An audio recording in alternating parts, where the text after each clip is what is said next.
Hello, Swivelheads. It's Greg Allison here with Swivelhead News. You won't believe it. China has a plan, and they've already done a simulation to sink the entire United States naval fleet, potentially worldwide, in just 30 minutes. I kid you not. 30 minutes. How can they do this? Well, it's to use assets in space. I kid you not, guys.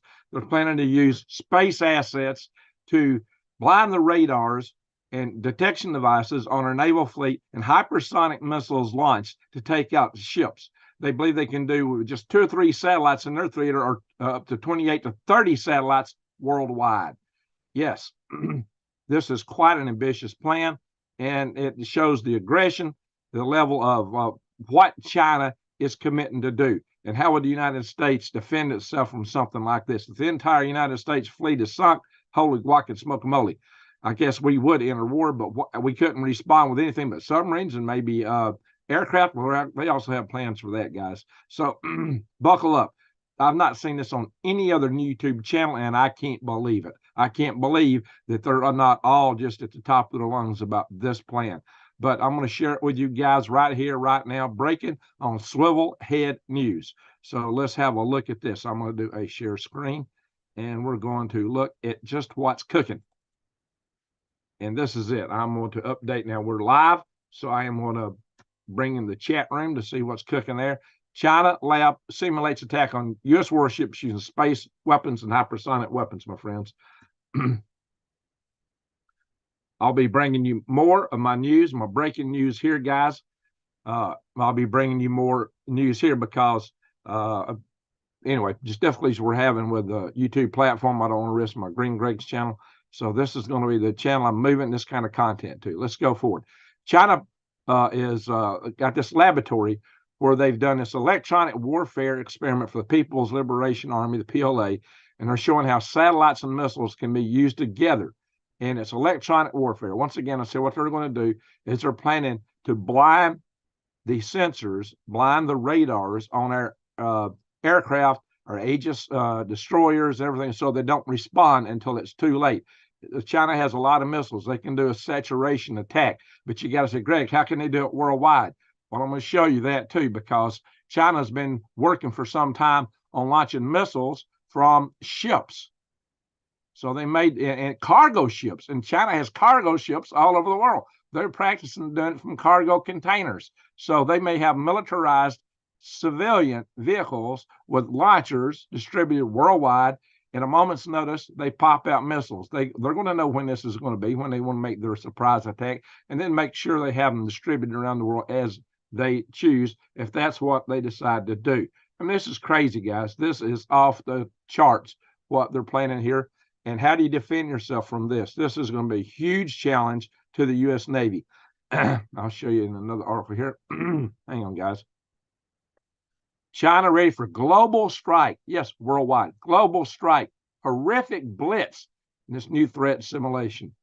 Now, they've done a simulation. So this system is not fielded as yet, as far as we know. Maybe they are prepared to launch these satellites. I don't know how close they are to this. We don't know this. The fact that this come out even suggests that they may be on the cusp of it. Who knows, guys? The fact that this is in the news at all is really surprising to us. This is like your top secret weapon. How did this get out? Why did it get out? That's a whole nother question. So it could be that this is all about, this could be, just a deterrence. It could be a scare tactic. But if they could really blind our radars and deploy the kind of assets they're talking, this is feasible, actually. It's crazy, but it's feasible. Talking about missile strikes on U.S. assets, launching a barrage of hypersonic anti-ship missiles to try to saturate and overcome our systems. So the missiles would rise up about 124 miles into the sky, which means they would be over the von Karman limit, which is set at 100 kilometers, which is 62 miles. By the way, U.S. recognized space. You can get space wings, astronaut wings, if you hit 50 miles, but the rest of the world recognizes the von Karman line, which is 62 miles. But anyway, this is twice that, and with a little change in it, 124 miles that these missiles will go up on ballistic trajectory and then come down. So they're going to have a lot of kinetic energy. you could just the kinetic energy of impact from that altitude would be devastating. Any missile, ballistic missile, is going to be hypersonic when you're on a trajectory like that. So plus they may have their hypersonic missiles just for some maneuverability. But this is a very, very serious matter. It's very concerning. I think the headline here is really apt. A horrific blitz. That's what it calls, a horrific blitz. And I think that is very, very telling. Simulations suggest that U.S.-based radars would be able to pick the missiles out when they're within 30 miles. But they're going to be coming in so fast, they won't, they're believed to not be able to respond adequately at that short range. At 30 miles, they're going to be on you almost instantaneously. So they think they can jam our systems until their warheads are 30 miles away. That is the whole plan. It's a jamming system, a satellite-based system to jam the radars on all of our ships until the warheads get within 30 miles. That is exactly what they're talking about here. Yikes. So, and they've also concentrated on our bombers, again, with hypersonic missiles. And they've got I don't have this article up, but they've got a network they're trying to put out there where they can detect our submarines. Now, I've seen articles on that believes that even with a global network of sensors, they would still have a very difficult time tracking and locating all of our submarines. And this, anything hitting the water, trying to get down into the water, it's like shooting a rifle into the water. The kinetic energy will be dissipated really fast by the water. So this is not an anti-submarine system in and of itself. So bear that in mind. But if they do hacking attacks on our comm systems, if they've got EMP devices, and God knows what they got on the farms they got distributed around America to take out our comm systems, in addition to all that, in addition to the cyber attacks, in addition to potential EMPs, which you can do also local EMPs with certain kind of systems, which they may have in trucks already in the United States with all their factories and farms and whatever else they got. They may be able to short circuit our system, our ability to send out EAM messages. Hey, Colorado Jansen House. All right. Well, she's back, guys. I actually messaged her earlier today just to make sure she was okay because we've been missing her.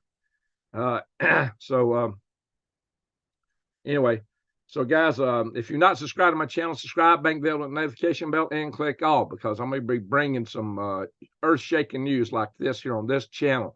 Guys, if this doesn't tell you, oh yeah, here we go. China is building long-range cruise missiles launched from ship containers, long-range cruise missiles and other missiles. That's quite a missile right there, guys. This is now this is an Israeli test, but I've seen some other photographs of some of the Chinese tests, and the Chinese have actually developed a space launch missile that can be launched from. Now we're talking something that launched to orbit using two of these shipping containers tied together. I presented that on this on the Green Greg's channel like a few 2 or 3 years ago, probably, that was a capability they were developing. Plus, they've also developed various missiles to be launched from ISO shipping containers. This is where Israel actually tests. This is an Israeli test here that we got a picture of. This is not one of the Chinese tests, but the YJ-18C is China's version of this Club K cruise missile. So we know they got cruise missiles that they've been doing this with, but that's not the only one, guys. They have shown that some of their missiles they depicted in simulations. I've been looking for that video. I've seen it some time back. I can't find the website on that just in short order. I've looked for it recently, where they've got these ISO shipping containers that they've shown ability to launch from ships, from rail, from trucks, whatever mode of transportation you can put an ISO shipping container on to launch missiles like this. Who knows? They might even have shipping containers inland in the United States and pull off something like this. Guys, this is really serious. As we know, also the Chongqing Korean stamp steamer was in the Caribbean and the Gulf of Mexico back in 2013. And that summer, I've shown that to you in other videos in the past where they had two fully erect missiles and also shipping against North Korea, yes, testing them. So this is certainly something that they've been looking at for some time. 2013, now guys, that was 11 years ago. If North Korea was doing that 11 years ago, what's China been doing? This is just the stuff we know about. What is there out there that we don't know about? And are some of these satellites already in orbit that could deploy this system? Guys, if this don't get you in the mind of prepping, what will? Consider right now getting your food supplies and pile them to the rafters. however you do it. If you can only afford to buy a can of beans, extra can of beans every week, that might be a good thing to do. But I like this long-term food storage, guys. Stuff lasts 25 years, breakfast, lunch, and dinner. You can get a 3-month supply right now with $200 off, 3 months of food for less than $600. Guys, that's $200 a month. That's not, people complain about the price sometimes to me, but how do you beat that? This is stuff that's in these containers here that you can bury. Everybody said, Gary, what I do if, oh yeah, by the way, you got to bear in mind that the Swedes who told everybody in their country to prep for World War III has also come out in the memo and said, oh yeah, and by the way, we may have to mobilize and take some of your assets in the case of war. And our National Defense Authorization Acts here in the United States actually empowers the federal government to come take your stuff. They may come in and raid your pantries. You really need to have something you can hide. And that's the beauty of these buckets. You can bury them. And you can also take them out and put these pouches in your backpack should you have to go on some kind of maneuvers. Yeah, they don't need a silo with those missiles. Let's see, Mr. C says, Greg, weren't those container missiles an issue during the bomber years, and they don't have to have a container shipping business on the side also? But, look, China's got the most shipping container ships in the world. They got a huge fleet of them, and they're all over the world. You wouldn't nor would anybody necessarily suspect that anything's about to go down with all those ships distributed everywhere. They literally could launch missiles from those ships around the world. And if they got a satellite like this, if they're so inclined to want to do this, indeed, they could attack our entire naval fleet. They're talking about all ships, not just these aircraft carriers, all ships. Of course, this is the pride of our fleet, our aircraft carriers. They would probably even go for the ones in port. It would be like Pearl Harbor. See, one of the things I've read is that China has learned the lesson of Pearl Harbor. And the lesson of Pearl Harbor was that Japan did not take out our entire fleet. They thought they hit enough that we would not be able to come after them, but we had somehow had the foreknowledge to move our aircraft carriers out of Hawaii right before the strike, which makes a lot of people ask a lot of questions. I'm not suggesting anything here, not in the context of this video, but guys, that was a lucky thing for America, I'd say that, but China knows now that they've got to be able to take out more if they're really going to go after us. Of course, they got a lot of missiles. They'd be launching from mainland at anything that's close to the first island chain, even second island chain, as far as Guam. They got Guam, what they call Guam killers. They got the DF-21, the DF-26 missiles. Dongfang is what DF stands for. And they got the hypersonic missile called the DF, or Dongfang 17. And I've shown you in other videos where they've tested hypersonics and balloons, and there's been other intel reports coming out that are testing actually launching hypersonic missiles from balloons and using balloons as part of their hypersonic fleet. And I've also mentioned in one of my other videos that they have an entire secret force, kind of like the rocket force, that's for balloons. So they may have balloons flying around the world to assist in both the location, identification of these ships, and to be able to target them, and even maybe to launch missiles from them. So this is a huge threat. Who knows? They may even have rods of God, on some of these satellites. So some of it might come straight from the satellites. That's something they might shoot for, because that would put enough kinetic energy in to take in an aircraft carrier just from the direct impact of the kinetic energy itself. So this is something to take seriously. It's a huge threat to our naval systems. We've got our naval guys have got to really think hard to come up with a way to counter this. And do they have enough time? How close is China to fielding this? The fact that it's out means it might already be on the cusp of being fielded. I don't know. The idea that they would announce this while it's still in development is rather strange. Oh yeah, go back to this article. This is an article that actually claims that it's plausible that even Iran could take out an aircraft carrier. Even Iran. Through the use of some of their torpedoes. And of course, Iran has a very large rocket force also. You might have seen Nate on Canadian Prepper likes to show all their underground tunnels just brimming with missiles everywhere. And they got them in those underground tunnels so that if we attack Iran, that these missiles would escape, because they're apparently buried very deep underground. So this is something we've got to be really, really concerned with. I'll look at the chat in a minute. I want to get through the news here, guys. Let's for the coffee club guys, let's get through this fast as we can. I don't have 20 million articles to open today, but Kirby has come out, and Admiral Kirby here, and he says, well, the Yemen's Houthis still have some offensive capabilities, spot waves of U.S. attacks. Well, maybe that's why they keep launching stuff, guys. Maybe that's why they keep launching.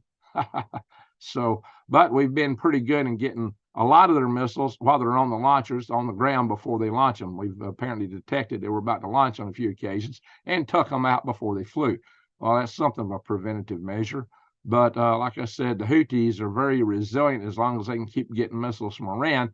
We've been trying to intercept that stuff and have on a couple of occasions. We lost two naval SEALs apparently on one of those intercept attempts. They went overboard and were lost, two of our SEALs, in trying to intercept one of the previous ships that had supplies going from Iran to the Houthis in Yemen. So we're in this already over there. And maybe the reason that China is trying to mediate a peace deal between Iran and Pakistan is they don't want that to flame up, because they'd really like Iran to keep supplying people that keep our Navy distracted over in the Red Sea, burning up ammo over there, stuff that we might use to defend our ships with. The very missiles we'd use to defend our ships are being expended right now in the Red Sea, shooting down drones. In any event, and y'all might have heard it. I mentioned this yesterday. Now a bunch of other channels have come out today with breaking news about this, but I think I broke it before most of them did. That North Korea claims it tested a nuclear-capable drone of destroying naval vessels and ports. Now, this is an undersea drone. We got a little more intel on it today. Yesterday, when it came out, there wasn't much on it. There's more come out today. There's several articles that's going into detail about this today, and some thought that it might be targeted submarines. Again, I think this will be surface ships because they're a lot easier to detect than our submarines. Now, maybe if one just finds one of our submarines, it might be used for that. But this would be more for the surface ships, like the aircraft carriers. Again, they would love to be able to take out our aircraft carriers and our ports. And you take out our ports, there's always things like that there. Maybe they would go for our ports around the ones that we got in South Korea, the ones we've got in Japan, Hawaii, principally. Hawaii and San Diego are our main ports for our naval fleet. So maybe there might be a coordinated attack between North Korea might launch it first, and then China just follow up. Who knows, guys, how this could play out? Who knows? Or it might just all happen at once. So certainly the United States would be twisted and tied up and spread extremely thin should an event like this take place. But what we're talking about here is this test, as I said yesterday, there's no indication that there was a nuclear device set up, that it would have been a carrier vehicle tested. That's what I said yesterday, based on what little limited intel was out there, because I didn't figure if there was a nuclear event that everybody would know it, and it would have been burning the news wires like fire. That was not the case, as I suspected. It's the drone itself that got tested, and that's the story on this.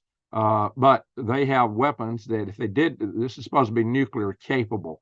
So if they put nuclear devices on these, they could cause local tsunamis at ports. This is not a SAR bomb. To my knowledge, North Korea don't have anything like that. The only system that's capable of carrying a SAR bomb and a torpedo is the Poseidon torpedo developed by Russia. That device could take out an entire coast of a continent with one device, one detonation, if it stood off far enough. Now, Russia apparently built those Poseidon torpedoes to be able to carry 2 megaton devices, but also it's sized to be able to carry the full SAR bomb. They tested a half SAR bomb back in, 62 or before? I have to go back and look at that, but that was a 50 megaton device. That was as much as they figured they could carry on a plane and get away from. That's why they didn't test a full-scale SAR bomb device. But they have sized the Poseidon torpedo to be able to carry in a full-scale SAR bomb. That would, 3 of those, the United States would be done. We should hope we do not get into a conflict with Russia in such a way that would prompt that. NATO and Canadian Pepper's talking about a potential decapitation strike on Russia. That's insanity. That is insanity, because Russians also have the dead hand switch. They have set up their nuclear forces to be able to be launched without human intervention. Everything launches should two conditions arise. One, there's a detonation somewhere in Russia, and two, there's a loss of comms. That is the polar opposite of what the United States says. We have a system that can only be launched after they receive an EAM and message and get the verification message behind it, which makes our systems vulnerable in a sense that we would not be able to launch should that system be taken out through hacking, through EMPs, or various other means. Yeah, you know, we've got our doomsday aircraft that's supposedly going to be capable of sending signals, and we've got a transmitter that transmits to the submarines up in Washington State and one in Maine. Well, they're both figured, those two transmitters are figured to be #1 targets if anything goes down. So maybe they got plans to be able to take all that stuff out. I don't know, guys, but who would risk an attack on the United States without being able to do that? The fact that they've come up with this satellite system in China gives you the idea that they actually might be planning for that. They may be planning for a first strike on the United States. Now, would they strike the continent of the United States with all this? I don't know. But if they impede the United States in the long term, that would be more devastating than just a nuclear war. They did not have a nationwide EMP attack on it. I've explained that in other videos. I don't need to replow that ground now. You can check that on Green Greg's. I've mentioned and explained that 6 different times at least. So go back and look at my videos on EMP on Green Greg's channel. So guys, if I have to, I will reiterate that here, but let's hope I don't have to cover the same ground, 27 times. But maybe I do, because I do have a lot of new subscribers, and that's a good thing. But I do ask that y'all would go back and look at this stuff. Over 750 military bases, all of what we do in everybody's countries. That's true. Well, not everybody's countries, but in a lot of countries. A lot of other countries. That is true. But they are trying to plan for that in terms of taking up naval fleet. Maybe not all the special forces and small military bases we got. They probably wouldn't target everything, but if they took out enough, we would be in serious trouble. Now, here's another indicator. I've just mentioned that Iran may be very close to having the bomb, and maybe this whole thing of stimulating the Houthis and Hamas and Hezbollah has been to give them cover so they could run for the goalposts and get their bomb developed. If that's true, we may be on the very verge of war with Iran. If nobody else launches it, Israel might, because Netanyahu has come out and said, who said we don't attack Iran? Israel will not allow Iran to become a nuclear state. There's no point in reading this whole article. That says everything you need to know right there. Netanyahu is determined, and he said this over and over and over and over and over and over, that basically they will attack. He has said that, and he's committed to it. And we've actually done joint training with Israel on attacking Iran. New days, that transmitter is 16 miles from where I set them up. 16 miles, that's a nuclear target. I didn't know it was that close to you there, New days. That is a primary nuclear target by anybody who wants to attack the United States. That one and the one in Washington State, those are primary targets, maybe first targets. You can expect those things, mushroom clouds. 16 miles, you could survive the blast wave. You just hope that hope you're not downwind from it. 16 miles away, you could survive the blast wave, as long as it's not a Sir Obama. But with most nukes in the arsenal, you would survive the blast. Yikes. But that is serious. That is very serious. Well, I got Redstone Arsenal close to me, but I'm far enough away that I would survive a blast, unless they missed. If they missed and it comes too close to me, yeah, I'd have a problem. So that is something to take into consideration.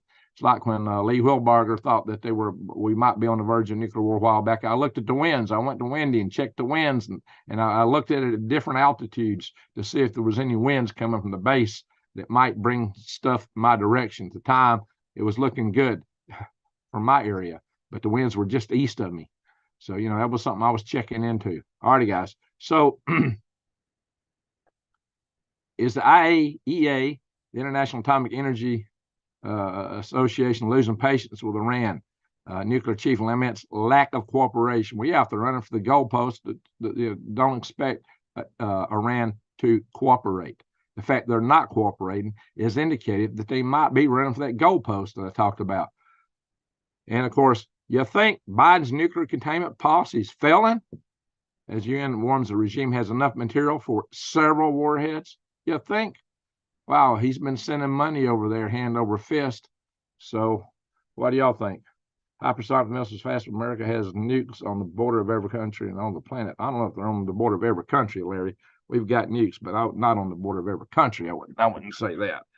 But anyway, we do have a lot of nukes out there. But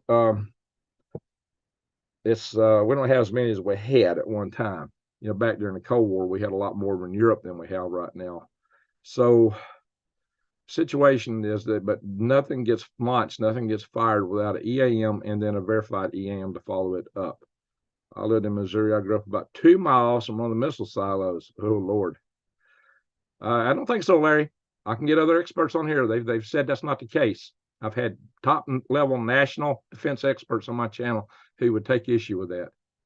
Anyway, so I don't think it's every country, Larry. I'll disagree with you there. But you know, say whatever you want. I do believe in freedom of speech. We can have a difference of opinion, but we've got plenty of them out there, but not every country. We got there's you know what? There's a lot of countries in the world right now. Some we don't even care about. Africa and South America, but yeah, we got stuff probably in critical vicinities. All right, so here we are again. NATO, we've been hearing harp on this a lot lately. NATO calls on civilians in the West to prepare for all-out war with Russia. Now, how come we don't hear prepare from Washington, D.C.? We hear other countries telling their people prepare. NATO's telling people prepare. But do you hear that from Washington, D.C.? You hear it from me.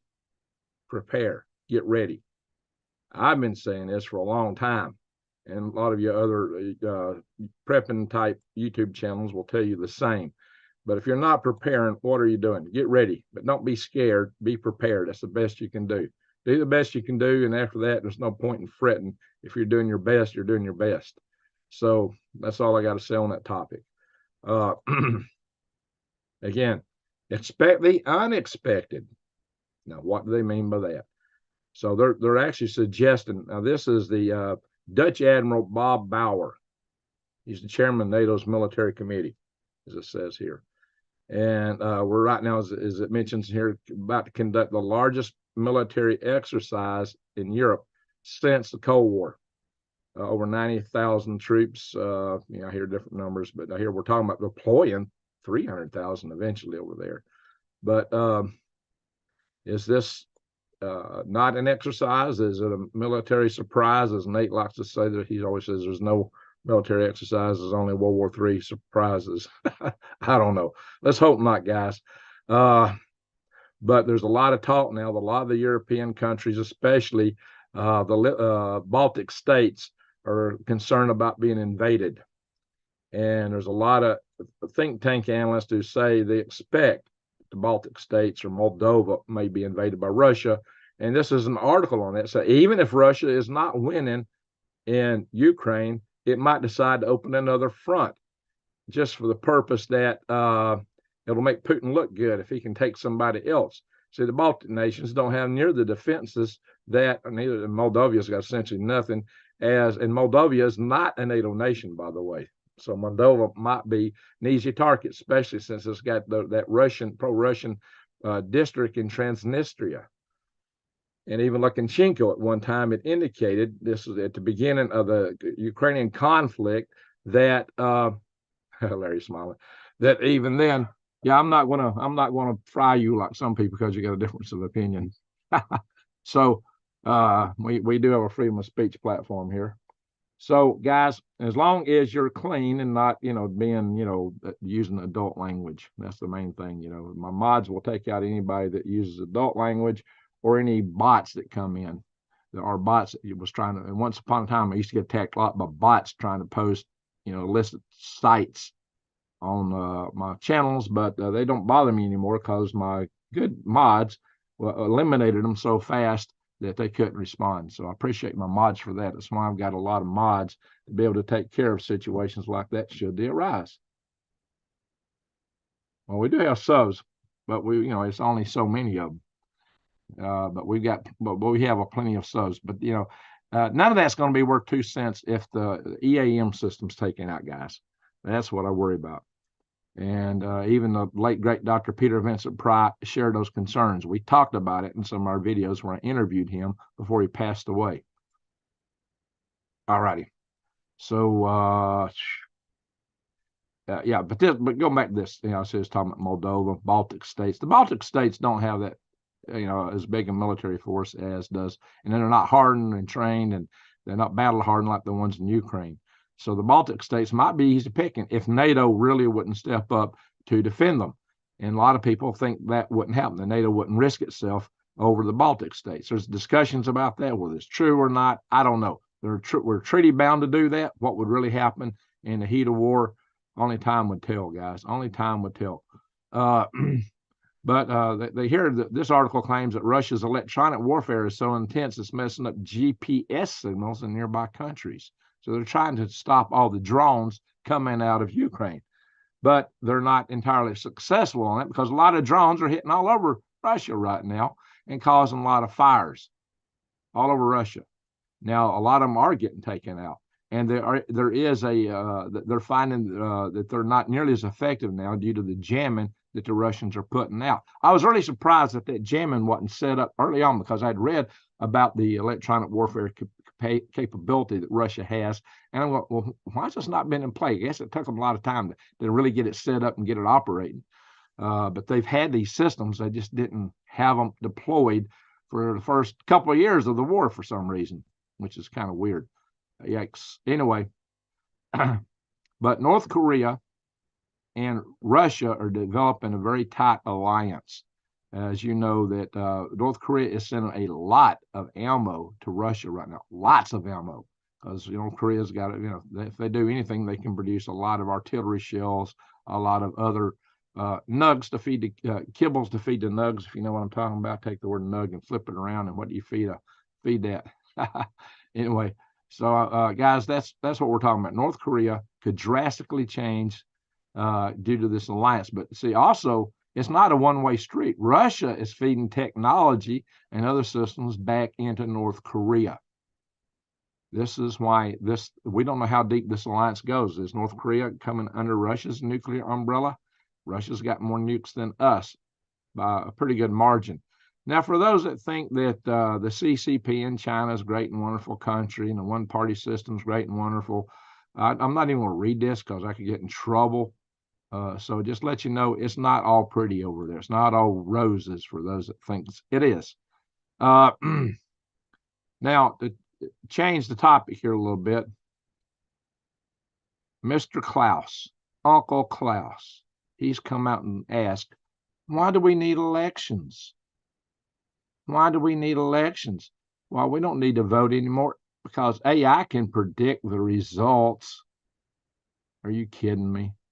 You see, these guys don't want, they're all concerned about disinformation and misinformation at the same time, though. They didn't even, and clamping down. I showed you an article last night where they've already got lists and they're going after platforms and channels that are putting out things that they don't care for. They're going to try to starve them out by cutting their advertising. And some of us are already feeling the effects of that.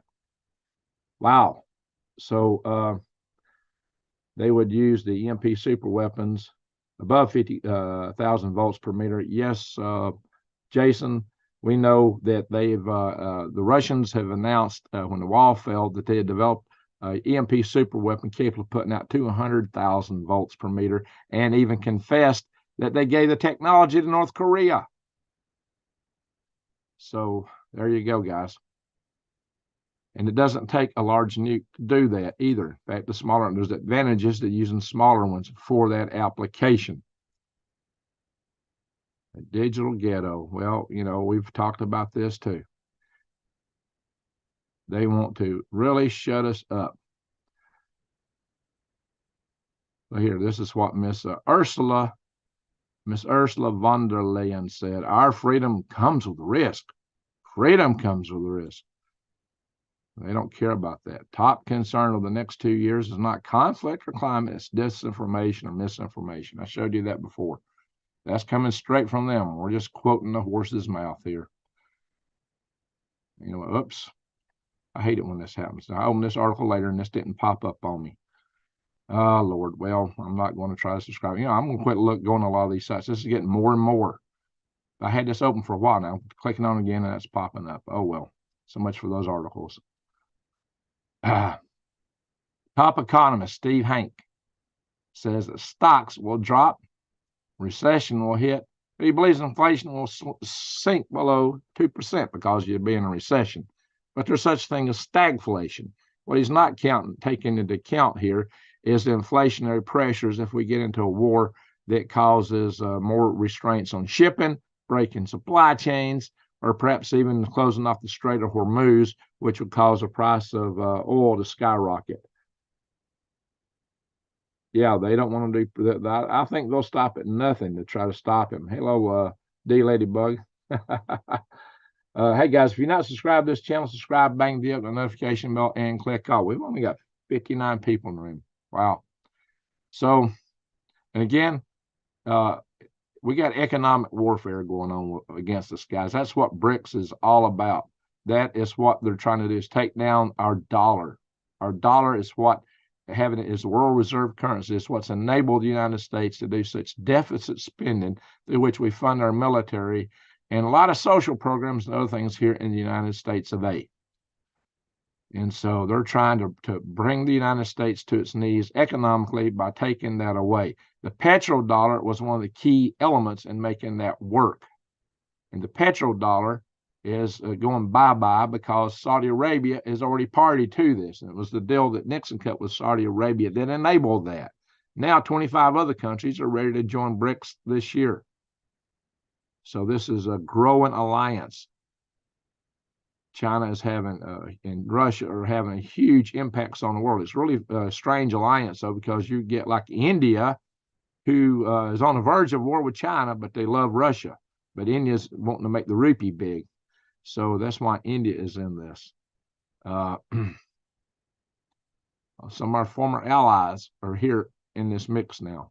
So we've created such a love for us here to date. BRICS trading has hurt the American dollar in trade to 2 to 3%. Yeah, it's not that great yet. I agree with that. And they've had some bumps in the road, but if they keep pushing this, it can have an effect, especially with the petrodollar no longer being in force. That's what I worry about. This is long-term planning, but they're really trying to push it this year. BRICS Bank to fund projects in local currency, ditching U.S. dollar. And I already showed you where 3 of the countries have already agreed to come out with a BRICS currency. So they finally have forged an agreement for that. I showed that to you not last night or not before last. So watch out, guys.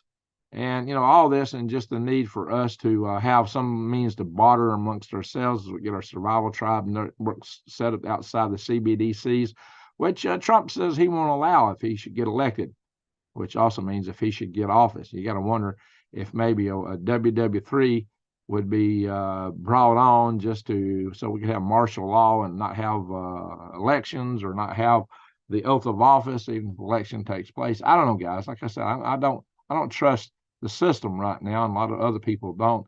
It seems that they'll stop at nothing to institute what they want. And the whole WEF sees opposition to their plans rising around the world. And so maybe this is their last chance. It's kind of like the devil went down to Georgia looking for soul to steal. He was behind. He was in bind because he was behind, or the book of Revelations talking about the devil being in the bind because he knew his days were short. So if you know your days are short, you might WF is like a wild animal backed into a corner. They may be ready to bite now. But this is a good reason to consider things like this, the goldbacks. So these notes are denominated in thousandths of a troy ounce. Oh my gosh, it's gone up. What's the price of gold doing right now? All right, so you can come up and check the spot price for gold and silver. Now, as you know, rounds and bullion and things, they trade a little higher than this typically when you actually buy them and trade them. But these guys have got a guarantee in their system at Defy the Grid that if you find a better deal anywhere else, they'll meet it or beat it. And So think about that. The reason I like the goldback so is because they're fungible. You can go buy, stuff like a loaf of, a couple loaves of bread, a couple 12 packs of eggs. You can put them in your wallet. They're easy to handle. It's not like walking around with a gold bar and trying to go buy a 12 pack of eggs. Good luck with that. Anyway, you might could use a silver dime for something like that. So consider that, but you can also get silver and other things here too. They got gold, silver, platinum. But if you use the code Green Gregs, you get 1% off. If you use the code Green Gregs. All righty, guys, let's look at some other stuff. Oh, now New York Post is doing this to me. No. So right now they're saying that there's enough fentanyl coming into the United States to take out all of us. Of course, everybody isn't doing it, thankfully. All right, so what they said here is they've proven, according to this article, that 386 million doses of fentanyl was seized by the DEA in 2023. 386 million doses. Well, that's what they seized. What got away? What got away? This is scary. This is very concerning what's coming across. Why don't we just shut the border down? It'd just be so much simpler. No, they don't want to do that. They don't want to obey the law. The administration is supposed to administer the laws of the land. And the laws of the land says that we should stop this mess. But instead, they're trying to stop others, like Texas, from doing the job that they won't do. It's all very concerning right now. All right, I think this article got out of sequence here. The U.S. has moved from shooting Houthi threats out of the sky to blowing them up before they get off the ground. This probably should have been more to the left. But anyway, guys. All right, so earthquakes. Ooh, look here in Alaska. Bunch of stuff going on up there right now. Alaska's got a whole bunch of them here. That one's at Dry Creek. Anybody in the house from Alaska tonight? Bunch of them down in here, but there's a big one over there. If I can click on it, if I can get over to it. There we go. 5.3. A 5.3, 4 kilometers southwest of Salaka, however you say that, in Alaska. I lived in Alaska 2 years. I don't remember that particular community, but that looks to be pretty close to Fairbanks. Maybe a little east of Fairbanks, maybe north of Fairbanks and Fort Greely area, north of there a little bit. Looks almost like due north of that, guys. And we got a recent one in the Philippines. It's a 4.8, which is not too small. We got a bunch of these over here of this size, 5.2, 5.0, 5.6 in Colombia, 5.1 down here in Argentina. So Indonesia, no, it's India. Oh, it must be down in the islands belong to India because that looks more like Indonesia area. Alrighty, we got a 5.0 there. So yeah, a lot of earthquakes going on right now. So space weather. Let's look at the sun, guys. A lot of sunspots. Expect them to go up. Tok, yeah, Tok, Alaska. It could be close to Tok. Let's go look at that. Tok is southeast of Fort Greely. Tok, Alaska, Delta Junction area. So there we go, guys. The sun is pretty active right now. She could throw out, if nothing else gets us the sun, and in time, we'll take out our grid if we don't harden it. If we don't harden our grid, even if we have peace on earth amongst people, which we don't seem to be close to it, the sun will get us. That's why we need to get our grid hardened. We got some good aurora activity up there. Arnold, can you see any of this outside? Looks like it's down over Alberta. And then it says a quiet weekend, 1% chance of X flares right now.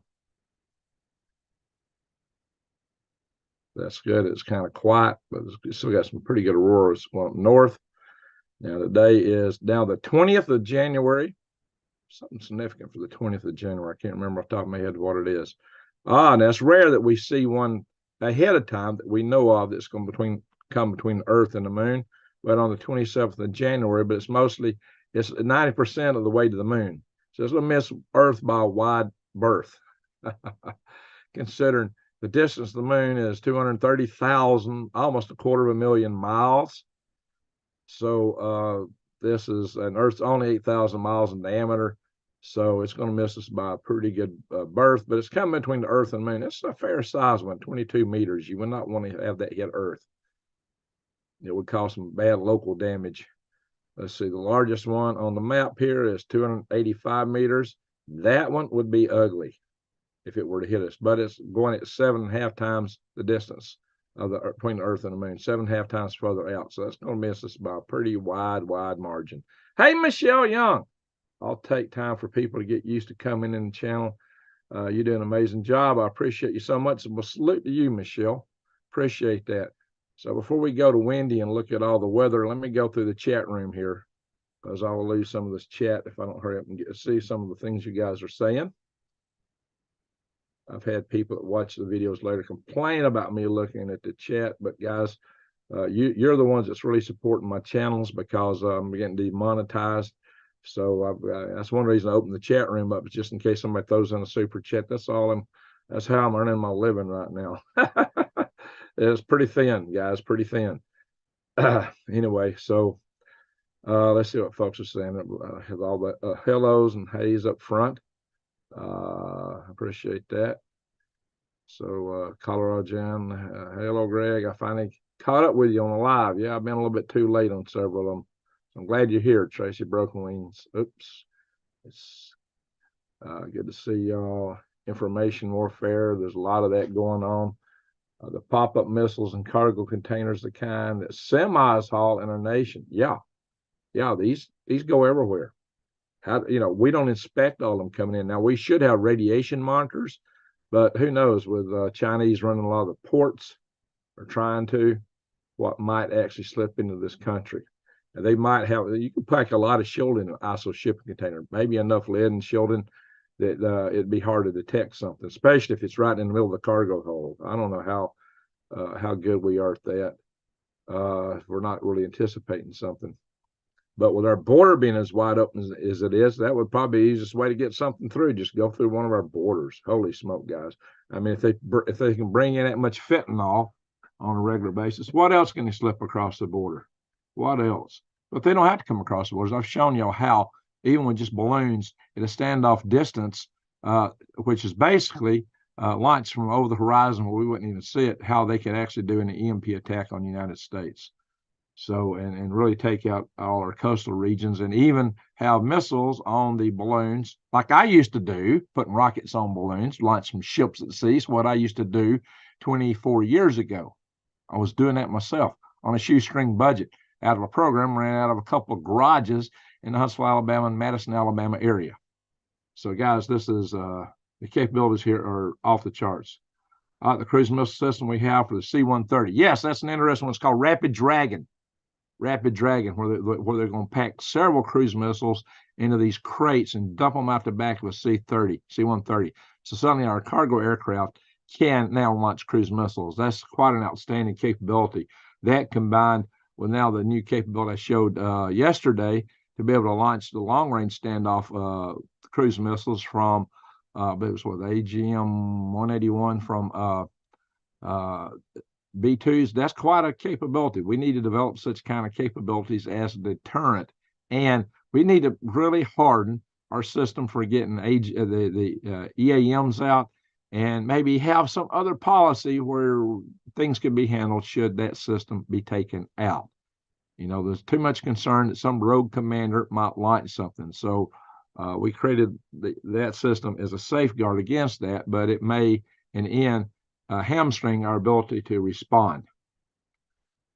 Supposedly the doomsday planes are EMP hardened. How much, I don't know what standard they go to. I'm sure it's as good as they can do in an airplane, but could they take the planes out? Is that why there's so many Chinese facilities all over the United States? I don't know, guys. You should see the video I just put on Green Graves. If you've not watched that already about the Chinese buying farmland like crazy here, you need to watch it, because the Air Force was one of the commands most concerned about that. Now, why would it be? And we know that they've been trying to buy farmland close to our sensitive Air Force bases. So this is something to be concerned about. Anyone here on freestanding form? I don't even know what that is, unknown unknowns. All right, so in New York, they are coming out on news that if you have extra room, house an immigrant. Oh my gosh. Well, I've heard of some cases where that didn't go so well. Sorry, I didn't realize that Greg and Arnold had replied to my comments. As I said, I just had surgery on my eyes. Yes, Arnold, it was cataracts. Okay, I had cataract surgery in both eyes. I see really well now, thanks to that. Friend in North, but I had it because they said I had pressure back in here, and it was either drill holes or do cataract surgery. They said you eventually have to have cataract surgery anyway. I said, well, do the cataract surgery. I didn't have supposedly bad cataracts, but you know what? I discovered I can see blue a lot better than I could before. So apparently, there was some counters at work I thought were kind of done, kind of what's the word for that? Kind of grungy or something looking. But once I could see blue really well, oh, there's nothing wrong with these counters. They look fine. I just wasn't seeing the blue as well. All right, so friend in northern New York, the local police full of tents. Okay. Oh, so they're putting them in the ranges. Oh my gosh. They got so many immigrants coming across. They don't know what to do with them. Ah, wow. It's scary. And from reports I've heard, there's 20,000 Chinese military, suspected 20,000 members of the Chinese military that have come across. That's a number I have heard through some of my inside sources, and I've heard it more than once. Is it true? Hey, I don't know. I'm not saying this is the case, so don't hit me for platform. Don't hit me for putting out disinformation because I didn't say it was true. I'm just the sources I got, and I got some really good sources because I'm a member of two national level EMP task force organizations. Okay, I get some really good inside information. So, including and members of these task force include generals, an ambassador, and quite a few other very high level individuals. Some of the top physicists in the country, defense experts, power grid experts, nuclear power experts. Yeah. You have to ask yourself questions. Our government and country worth sinking a U.S. CV? Who knows, Larry?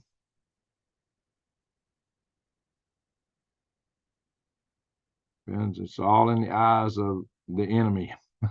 Whoever decides they want to be an enemy. That's my point. What do you think the response would be? Chinese subs are noisy.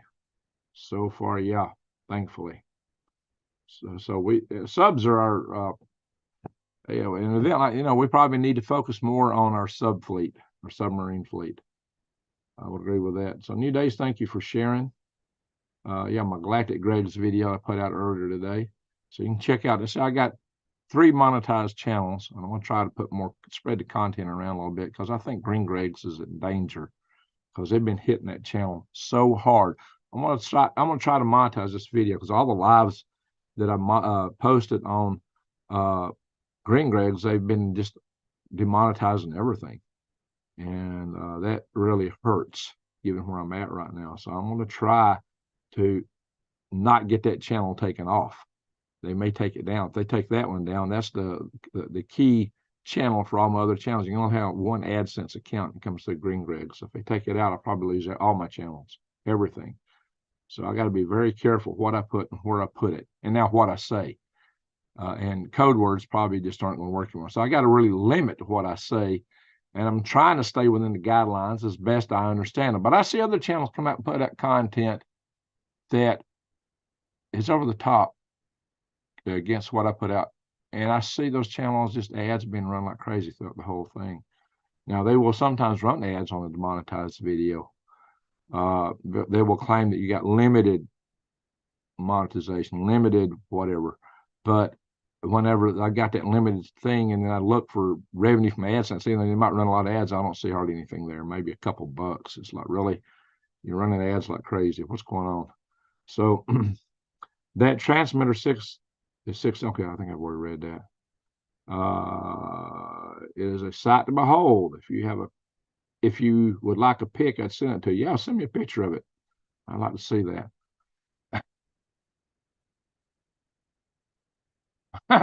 Mr. C. Yeah, Mr. C, you got a good perspective. Yeah, we might have a lot of stuff, but are we going to use it?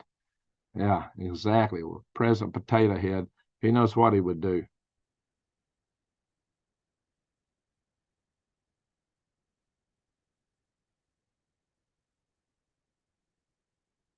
Might be hypocritical there, Larry, but we almost got in a war with Russia over the same thing once upon a time.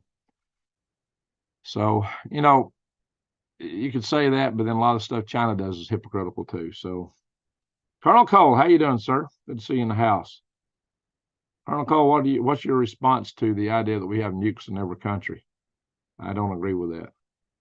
Yes, when I leave here at 7 a.m., I'll go up and get a picture for you. Wow, if it's only 16 miles away, yeah, I'd love to see a picture of it.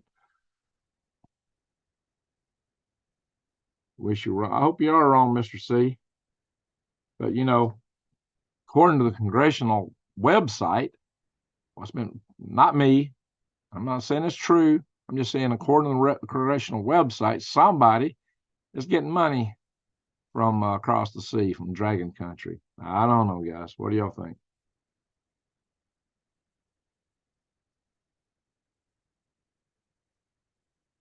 All right. Yeah, we're trying to set up a AUKUS agreement with Australia to give them or sell them a whole bunch of nuclear subs. Supposing it's nuclear powered subs, not subs with nuclear weapons on board. But who knows how that's going to come out in the end. Uh,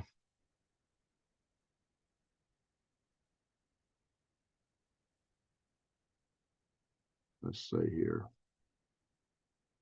How many we got now? 68. Yeah, we don't have the 2 or 300 like we might if we did this on green grigs, but I just can't really afford to put green grigs at too much risk. I'm going to try to do alternately for a few days some of these videos on green grigs, but my plan is to stop doing this on green grigs. At least this kind of content. I'm going to put it all over here. And so I'm trying to migrate people from there. We got a lot of regular watchers. I will post a link to this in the community page on Green Grigs after we get done, sometime a little bit later. 192 warheads per submarine. Yeah, each submarine has got quite a lot of firepower.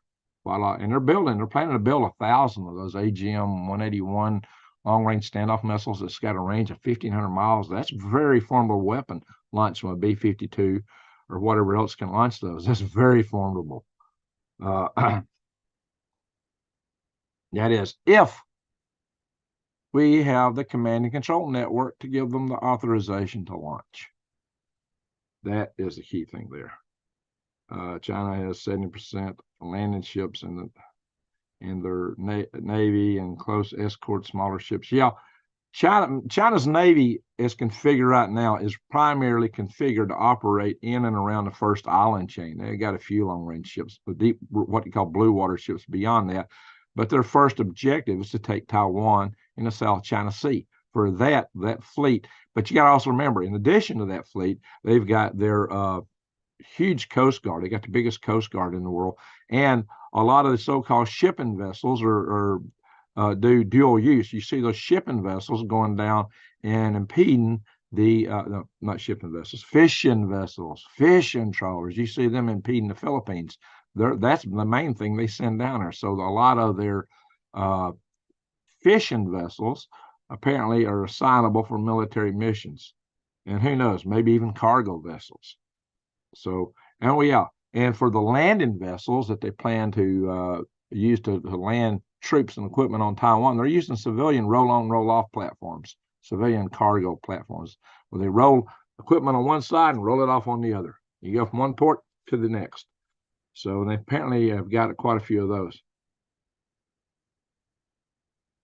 Yeah, they're concerned about a certain former president there, Mr. Jason. Hello, D Ladybug. I stumbled across this guy, Dr. John Coleman. Very interesting stuff. Yeah, thanks, Jason, for asking people to hit the thumbs up because I need this channel to take off. If you've not subscribed already, please subscribe, bang the notification bell, and click off. Debt, the GDP to GDP, G7. United States is 123%. France is 110%. Spain's 107. Yeah. We're our debt to GDP ratio is really out of kilter. Versus BRICS, Brazil's 88. Oh, Russia's only 21%. Greg, can you talk a little bit more about the radio tower the U.S. Navy has? Well, I'm only know of 2 towers, and they're the primary purpose of them is to take out. No, is to be able to communicate to the submarines. There's that one. That one 16 miles from you in Maine, and there's one up here in northwestern Washington State. There's also one in Hawaii, by the way. There's one in Hawaii. So we've really got 3. Hey, Tiffany. Let's see. H. Lammers. I can't do gold. Go, you all think silver is a good option. Yeah, silver is a good option too. Silver coins. And you can also get those there on that site. You might trade silver from other venues too. Let's see here. They'd love to provoke a confrontation with Texas. It looks like they're trying to. Why? Maybe they want a civil war. Look, guys, I really got to ask, what are they trying to do to our country? It's like anything that could wreck us seems to be something they're all for. Why? What have I told you guys? We're the last bastion of freedom. Those deplorables amongst us deplorables here in flower country, we're the ones who love freedom. We don't want to be members of the House of Klaus in general, and they don't like that. See, they want everybody in the House of Klaus. Hey, we got another super chat. All right, awesome. MSB 9021. First time super chatting for this channel. Got my notify set. I'm ready. Salute to you. Thank you very much. That helps. That helps a lot. All righty. Thank you. We're not even close to war with Russia and the Cuban Missile Crisis. Well, Larry, we were dropping depth charges on a submarine, and the submarine commander ordered the launch of a nuclear torpedo, and one of the techs that was supposed to have done it refused to follow the order. He was blacklisted for the rest of his life. That Russian tech probably saved the world. And that was one of 2 circumstances I heard about. So to say we weren't close, I have a hard time subscribing to that based on everything I've seen. So a lot of people think we're closer today.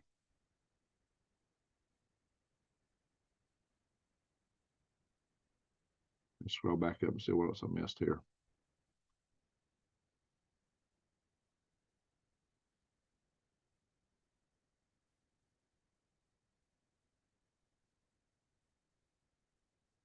Not about believing or not. Wasn't aware of the connection, going to check it out. Yeah, well, there's always a lot of new things to learn.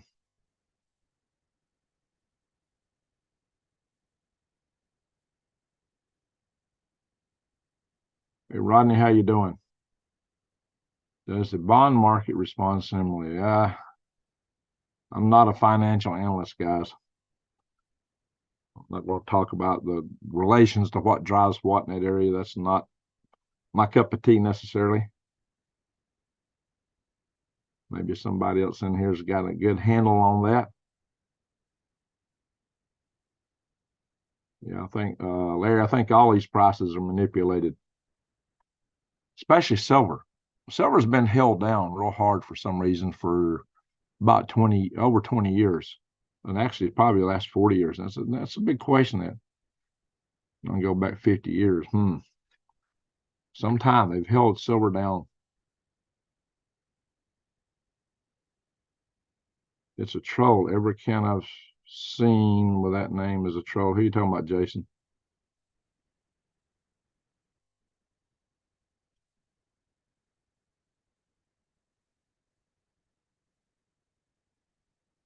months of December and January the most, or the worst. I don't know who. Pravin Mohan did a video 2 weeks ago about how AI creates drama and conflict to get attention. How about that? So, I don't know.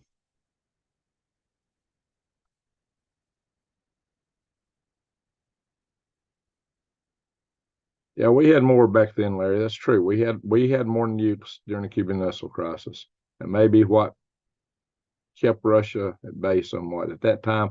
And we had more nukes up until really the peace dividend. We had more nukes. We got rid of a lot of our nukes. But that didn't mean that Russia wouldn't be tempted. All right, so I think I'm down at the bottom of the chat finally. This is supposed to be the largest shortwave radio tower in the world. Is it, are you talking about the one next to you? Is it bigger than the one in Washington State or the one in Hawaii? I don't know.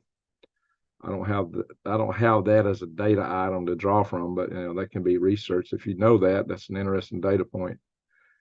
MSB 9021, my father-in-law, now passed, was on the U.S. ship in the Caribbean Sea during the Cuban Missile Crisis. He sure thought it was real.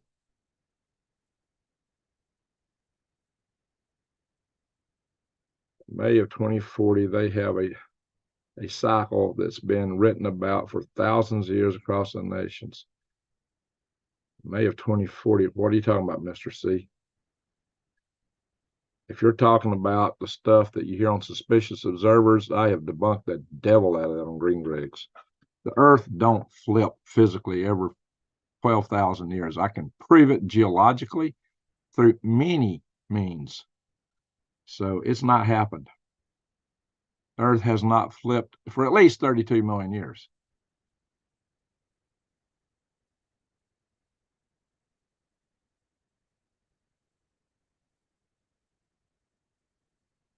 Yeah, sounds like you're talking about Red October. That was a different matter. Crimson Tide was not about that Russian submarine. Crimson Tide was about an American submarine. That I know for a fact. The American submarine was called the USS Alabama. And there is a USS Alabama in the submarine fleet, by the way. That's a real ship, real boat. They call them boats. Phoenix phenomenon. I don't know about that. So I can tell you what the Crimson Tide movie was about. Crimson Tide, Roll Tide, Alabama. Where do you think I'm at? I'm in Alabama. Yeah, we know who says the Earth flips every 12,000 years. Yeah, I don't buy that for 1 microsecond. And when I first started hearing it, I went and started researching to see if there was, could there be anything to it. At first, I was open-minded. I did a lot of digging, did some calculations, even computed the amount of energy, how many joules it would take exactly to evaporate 600 feet of ocean water, like some of the claims are. If that had ever happened, one side of the planet would be melted. Now, the sub is the USS Alabama, Larry Smith. It's not the Crimson Tide. The Crimson Tide was the name of the movie.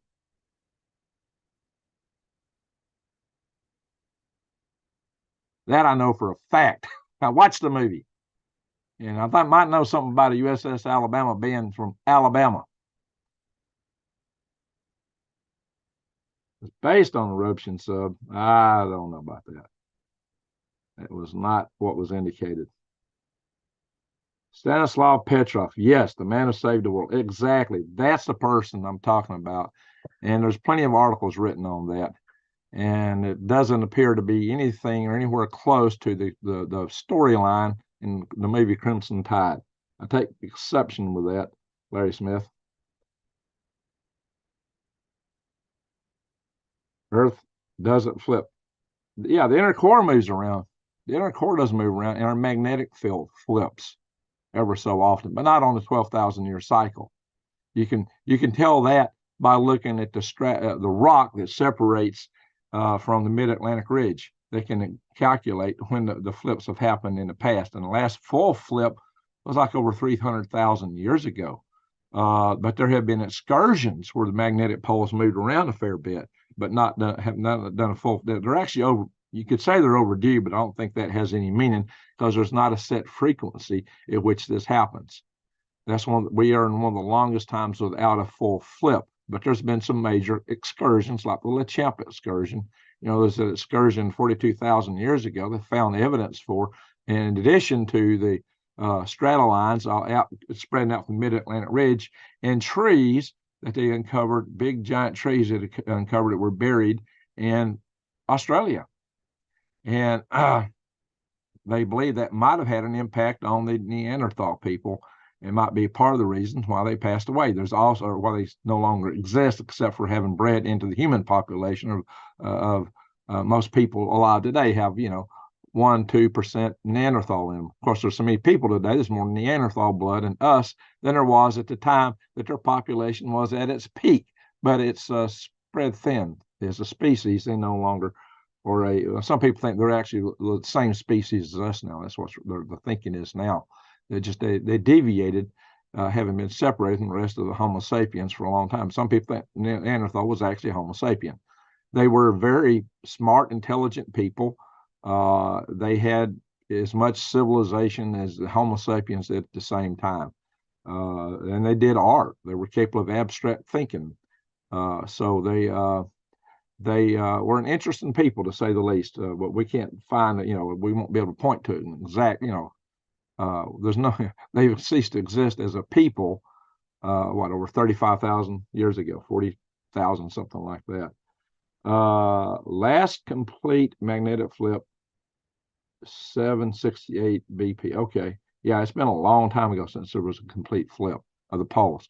Now, you would think if the Earth flipped, the poles would do something strange. All right, give us a link, Larry. Give us a link. Oh, you can't post a link. I made you a mod. Well,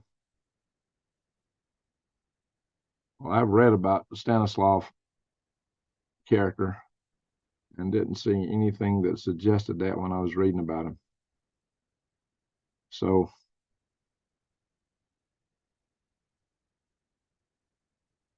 in the event, I won't do that. Geological evidence proves otherwise. No evidence for oceans washed over the continents. No, absolutely is no evidence of it. In fact, there's evidence that it did not happen. You wouldn't have, look, you can take water jets and cut steel with them. If you get a hole inside of a submarine, if a couple of 100 feet underwater, don't have to be that far under, the jet will cut through pipes. It's devastating, the pressure you get. So these guys are claiming there's a wave 2 miles high that goes around the planet.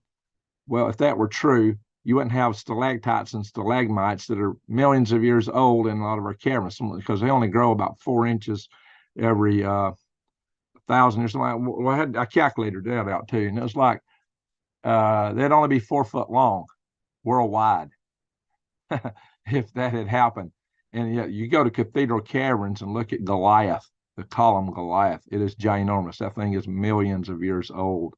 You can go to the 70 foot above sea level Florida Caverns in Florida. Check it out, Florida Caverns. Huge columns, stalactites, stalagmites of all kinds, shapes, and sizes. No, there's been no wave through there. A wave, even if the cavern were completely sealed, a wave like that with that kind of pressure would break through somewhere. And no cavern's completely sealed because water flows through them and usually flows out somewhere and comes in somewhere, flows out.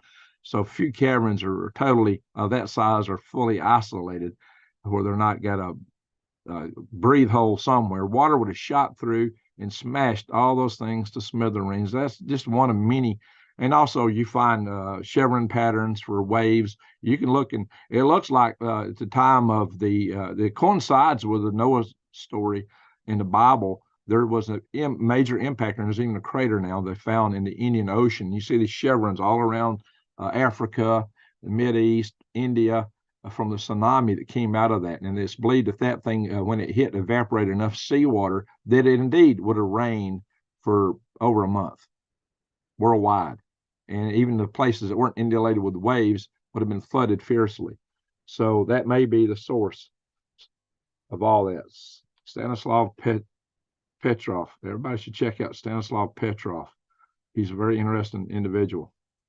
So, food security challenge. Thank you for posting that, New Days. Mr. C says, I believe it because we have a huge planet, a huge body of water that comes closer to Earth during that time.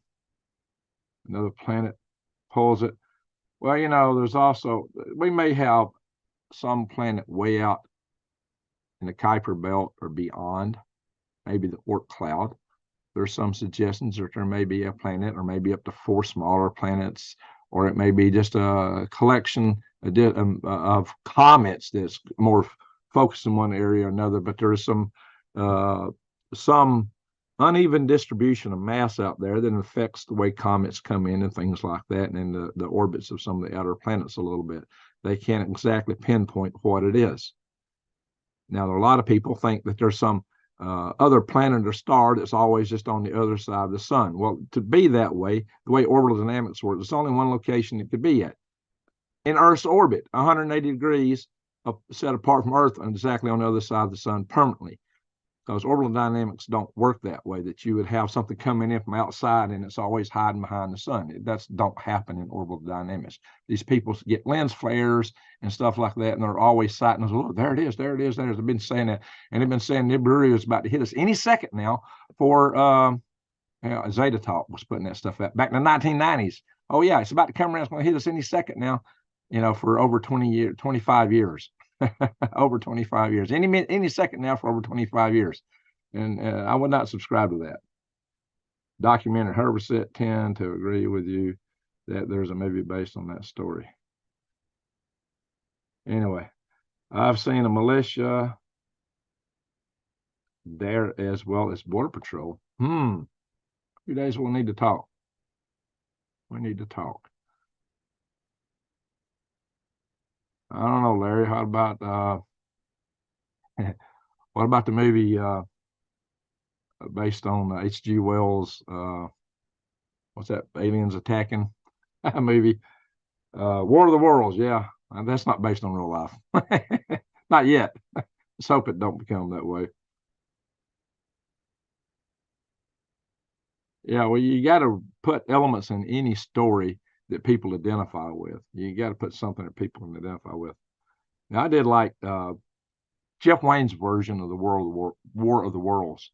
They made a music opera basically out of the rock and roll opera out of the War of the Worlds, and he toured with that. And the music was incredible, and they had graphics and things to go with it. And if you get a chance, if you can find the entire soundtrack, I love that. It's just phenomenal because they leave it based in England in the late 1800s, early 1900s time frame, just like H.G. Wells intended it to be. And so you got to go back in time for that. But it's an incredible piece of music. I love it. Soap operas in space. Yeah, pretty much. Pretty well. Opera. It's definitely an opera and a soap opera, somewhat. But some, especially the TV shows, tend to be soap operas. Yeah, there's that. Because everybody wants a love story. Or some intrigue like that. In fact, most authors, most books, if you're writing a drama or some story, if you don't put that in there, nobody's going to read it usually. And you got to be able to identify with the characters in it. There's a lot of. If you look on that bookshelf right there is mostly books dedicated to writing novels. I started to write a novel. I had a particular novel. I'm not going to tell you what it is because I still might write it. I don't want to give it away.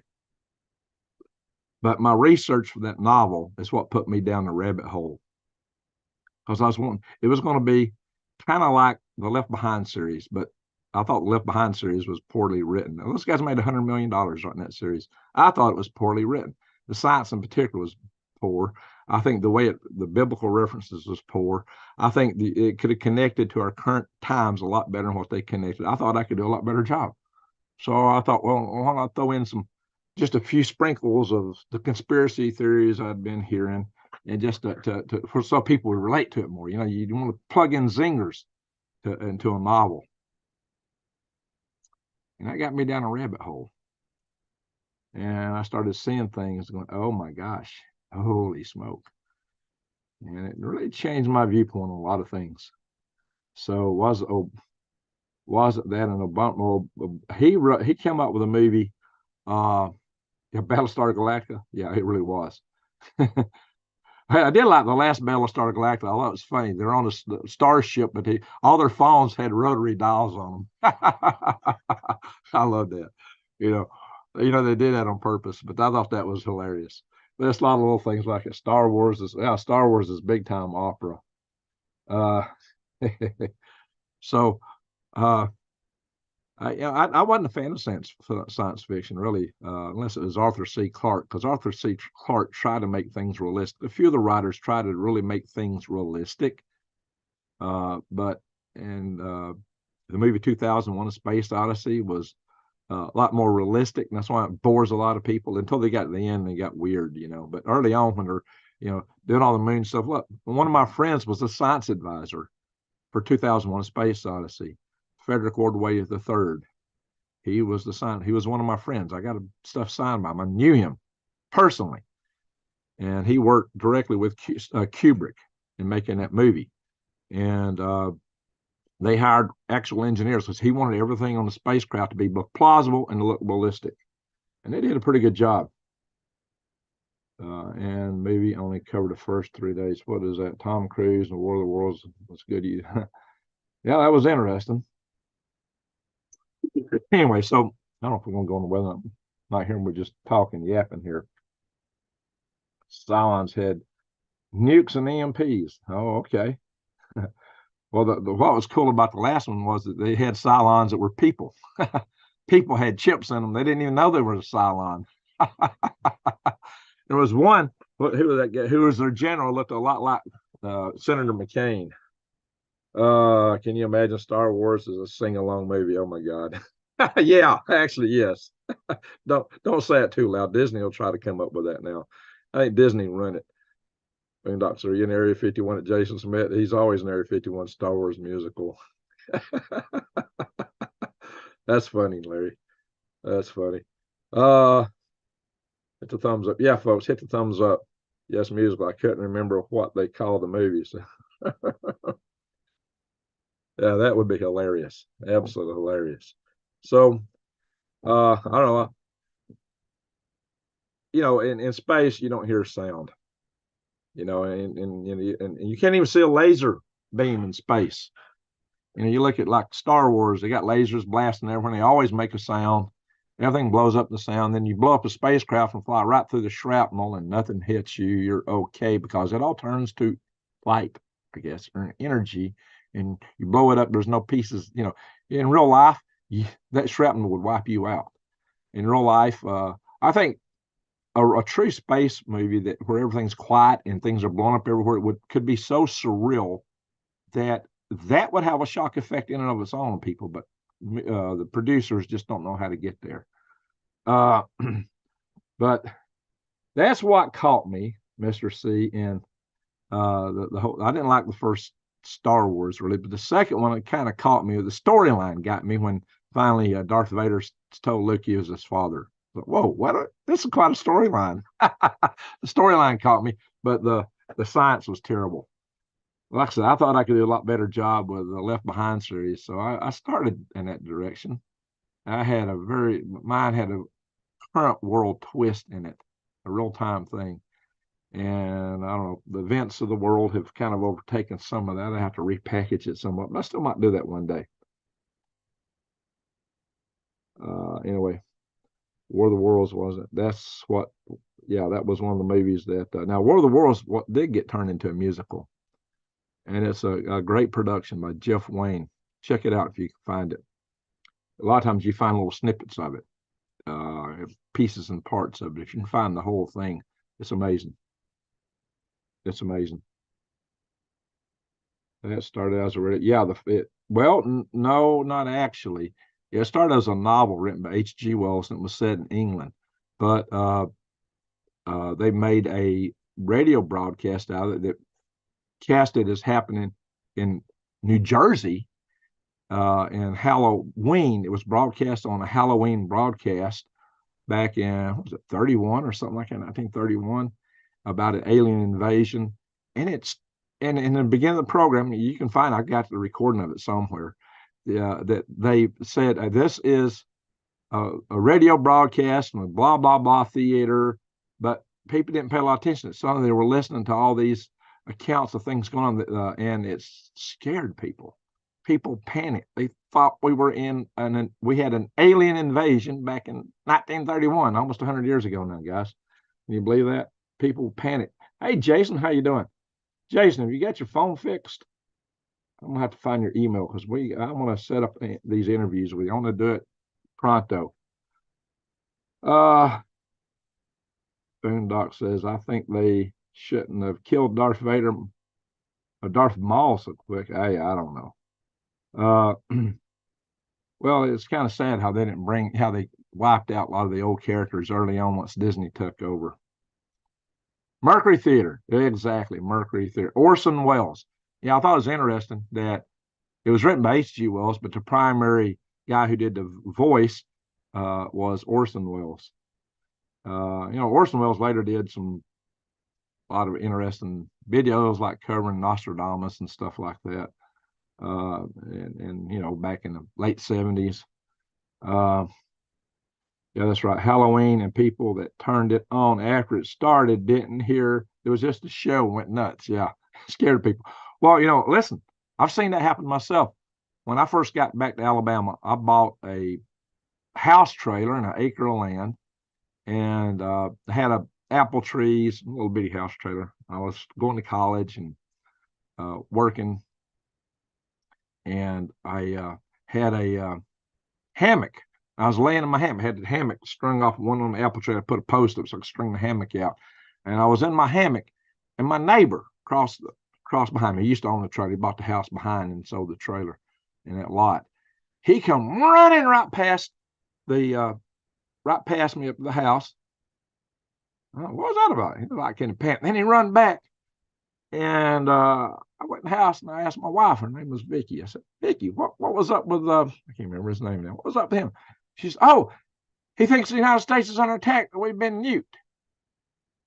I'm going, well, if we've been nuked, I think I would have seen telltale signs of a mushroom cloud or some kind of EMP explosion or something in the atmosphere.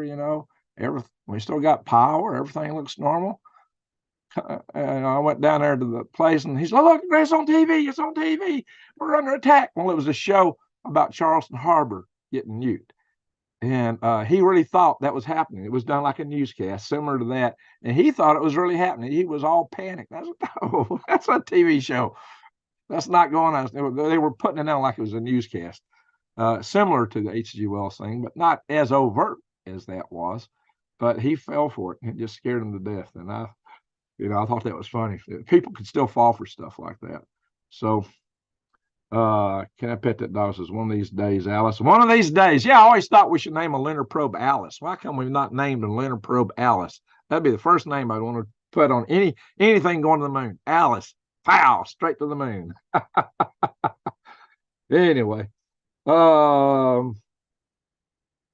that's right, Michelle Young. They were communicating that, weren't they? Let's see. Jason, I think one of those in real life as a kid, I don't know what you're talking about. See, Close Encounters of the Third Kind was a musical. Yeah, it was kind of musical. That's true. Very true. They have plenty of experiments that were uninformed. Majority have to deal with the informed minority. It's hard to get the herd to turn. Okay. Yeah, I remember, and if memory serves me, it was toward the end of the movie. Oh, maybe we're talking about here. In the game Werewolf, the village tends to lose. Tends, but not a guarantee. Alan Marier Jensen. Winner Von Braun. Last cards is, that's according to, what's her name? That woman used to be a teacher. I know her. I met her. I can't remember her name right now. She is the one that told that story, and she's the only one that ever tells that story. She started that. She joined the United Societies of Space, back some years ago, and that's where I ran into her. She was trying to, let's see, what was her name? Anybody remember who I'm talking about? Her name? Um, she supposedly was an aide to von Braun in his later days when he was up in Maryland after he went. Let me stop the share for a minute. We're just talking. So, Halo, what was her name?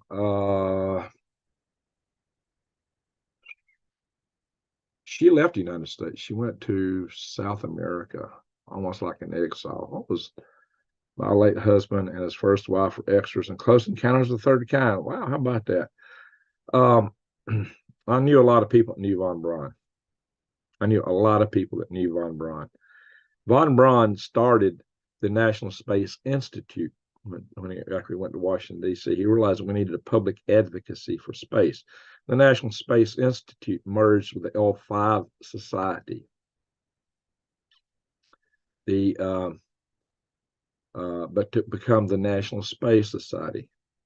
I was chairman of the policy committee, as the executive vice president of the National Space Society for 10 years, ran the halls of Congress. We had headquarters there in Washington, D.C. for a long time. Argentina, that's not her name. So von Braun, so I knew people that knew him right at the very end, except this one person. She's the only one that makes these claims. The National Space Society, like I said, was basically founded by Wernher von Braun. I was chairman of the executive committee for a term. I was the CEO of the National Space Society. And as such, when we shut down the headquarters, because we were I reorganized the society because we had a financial downturn. And under my leadership, the society was about to go bankrupt. We reorganized. We got rid of our permanent staff and hired an association management company to run things for us because it could be done at lower cost. Our executive director was typically somebody who focused on the political end and typically wasn't a good business administrator too. So we let our executive directors focus on mission-oriented stuff of what the society is about rather than the day-to-day business. So I wound up inheriting some of the files that we had there, including some stuff from Wernher von Braun. I've actually got a picture of him with David Rockefeller on top of the World Trade Center. So he did have inside scoop into things, having associated with such scum of the earth as David Rockefeller. I don't think he was impressed with those people from what I hear. But Carol, her name was Carol. Come on, what was her name? Carol. I'll run across it. I can't remember her full name, Ralph. It might come to me. Anyway, trying to remember her name. Carol Rosen. Yeah, she was the one going around. It made those statements. She is the one that said, he talked about these things that would drop. Nobody else has ever said that to her. Now, maybe he did say that to her. I don't know, but I can't verify with any other sources. You got to take this into account. I knew personally, close, a number of the top von Braun team members. I have gone for a few years to the house of Conrad Dannenberg and carved his Christmas turkey. That tells you anything. He and I actually started the Huntsville, Alabama L5 Society when it was still the L5 Society back in 1983 in Huntsville, Alabama. The society is now over 40 years old. That local chapter that I started. That's the group that started the hybrid rockets that we launched. I started that program to develop hybrid rockets and launch them from high-altitude balloons. That's how come I got experience with rocket development and balloon launching together. That's why I bring you the inside scoop on that kind of stuff. I'm the only one in the country that wrote the kind of paper I wrote for the MP Task Force of National and Homeland Security. They got briefed to the Homeland Security committees in the House and the Senate. Yes. So I've got expertise in these areas, second to none. I know how to do that stuff all too well. I know it's too easy. Supposing von Braun was also good friends with Walt Disney. Yeah. Walt Disney helped promote the concepts for space development, helped him popularize those ideas and those concepts. So that was a big leg up toward getting the space program funded. in the first place. And Walt Disney is not, in my opinion, somebody I've got a lot of respect for personally. Not a big fan of the Disney operation, but that's just me. Want to go horror? Look up SRA. I don't know what that is. Now, there's a lot of rumors about the paperclip guys. I'm gonna tell you something. They're some of the most polite people I've ever met. And like Conrad Denenberg, these guys weren't racist. They weren't. I didn't see any NAZ letter. That tendencies in those individuals that I knew. I knew lots of them.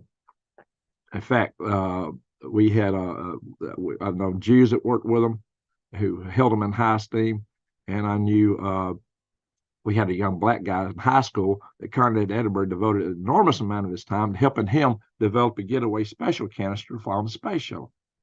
Arthur Henderson was the name of the young black gentleman who went on from high school through college and became an engineer at NASA. So I've seen that kind of thing. Conrad Denenberg was one of the speakers that really was involved in space camp, and he was the one. Hundreds of thousands of students remember from space camp as having inspired him. That's what he was trying to do: is inspire young people to want to seek careers in engineering and toward the development of space. That's what they were dedicated to. And I'll tell you that if you look at this whole idea with that notion of a bomb in every nuke in every pot, which I did a video on Green Graves on, which I linked that video in my video about Sir Martin Rees with a bio threat that's talking about the lone individual that could cause a threat. I linked that video to that video, so you can find it there. But also in that video, I talk about my rocket development, and that's when I realized that we were doing stuff in a base in a couple of garages used to take national superpowers to do, and that keyed in me then. Holy smoke, if we can do this with the proliferation of technology, the ability to come up with doomsday type technology and for it to be spread out amongst millions of different operators was definitely a possibility. Hundreds of thousands, what any group or a small group of individuals could, with the kind of technology that was available, create havoc. And it was around that time, shortly after that, that those articles came out, which I shared, about a group of scientists ordering the parts of a virus and the genome for that virus off the internet and building the virus in a lab, like a homemade lab. Guys, these are real risks. They were scientists. They didn't really care about exactly the political nonsense. They were engineers. They were scientists. They wanted to go to space. That's what they wanted. So, Mike, Von Braun, when they came to America, he told them, speak English. He said, somebody says something to you, reply in English. There was one who, what was his name? One of the Germans continued to work, even worked in building 4203, where I was working last at Marshall Space Flight Center. And he was working there when I was in there still. He was the last one to stay at NASA, and he was in his upper 90s when he retired. And he only lived a couple of years after he retired. And he would walk all the way up to his office is on the 5th floor. He would walk all the way up the stairs every day, up and down. And he was always cheery. And what's his name? I'm getting a lot of brain lock lately. But I'd say Morgan and Morgans or Guten Morgens to him or something like that, which is good morning, basically. Or he'd always reply, good morning. He'd never reply back in German. And he'd always reply cheerfully. And if you say, woher kommen Sie? He'd reply, where from do you come, or something like that. Whatever you say, he'd reply in English. So Rockefellers took over our school curriculum in the 1950s, and of course, Medical Association. Oh, yeah, I know what you meant. Yeah. Yeah, well, that's the whole issue. They set up the AMA. Yeah. So all medical training, everything. Yeah. And what, they set pharmaceuticals. Why? To have a product for the petroleum. Anyway, all the early encyclopedias were written fitting the narratives at the time. Okay. Yeah, I got some. How Dr. Hubertus Strughold, the father of space medicine, is a different story. I don't know him. I don't know him. I knew the rocket guys. Now, some of those, now I think one or two of them those guys you're talking about might have came out of some of those camps. I've heard some stories about that. Anyway, so yeah, hit the thumbs up, guys. How many thumbs up do we have? Let me hit the refresh button. We've only got 82 in the room now. That's not so many. Let's see. Let me hit the thumbs up. I hit the refresh. Oh, we got 80 thumbs up and 82 in the house. I assume we've had a lot of people cycle through. So please help this channel grow. Share the videos in this channel. Subscribe if you're not subscribed. Bang that notification bell. Click all and check back in case they start shadow banning this channel. They probably have. I might not be in the algorithms to do that to over here yet. I don't know. But it is all one AdSense account, so they may be fingered everywhere. So yeah, all the Germans I knew would go out of their way to help people, way out of their way, and they would talk to anyone. Like I remember when I was just a kid, basically out of high school, a 19-year-old coming up for the 10th anniversary of the moon landing to the Von Braun Astronomical Society Observatory on Montesano Mountain, and Ernst Stullinger took a lot of time to tell me how they built it and raised the dome over there, which was basically the leftovers of the mock-up for one of the end domes of one of the fuel tanks on the Saturn. I think it was from the Saturn 1 in that case. It's probably the S2 stage. I don't remember exactly now, but I'm sure the guys over to the Von Braun Astronomical Society can tell you exactly what that was, which stage it came out of still. But, they would talk to young people and students, and Conrad Dannenberg took me under his wing at that point in time. And, I went with him to the conference of the World Future Society in Atlanta, Georgia, back in 1984. It was called Beyond 84, of all things. So I've had a lot of exposure to these people, and a lot of people come here. Oh, Operation Paper. I get this kind of snide comments from some people on some of my other chat, and that I find that offensive, because that's not the way those people were. Yeah, Russia grabbed a bunch of them too, and I had a friend who wrote a book about those guys. He went over to Russia and interviewed them. He passed away years ago. He'd go over to Conrad's house and we'd meet over there sometimes. Oh, what was that guy's name? He was an author. Probably have a copy of that book around here somewhere in my collection too. I can't remember right now. Germans were wonderfully social people. Problem was they thought that obedience to authority was a virtue. Yeah, that was a problem. And that's something that Jason and I are going to talk about in a series coming up. This whole thing about authority, about power, and how it corrupts. Absolutely. But they didn't all know what was going on. When the war ended, the Germans were paraded, the citizens, through the concentration camps, and it made them sick. A lot of them just got sick at what they saw. Now, there were some people that say, those concentration camps didn't happen, blah, blah, blah. My dad went through there. Yeah, my dad was there. My dad was in World War II. He was in the Battle of the Bulge, and he was an airborne. He was headquarters company to the 18th Airborne Corps. The 18th Airborne Corps was over all of the airborne. He jumped with the 82nd Airborne. He jumped with the 101st Airborne. Yeah.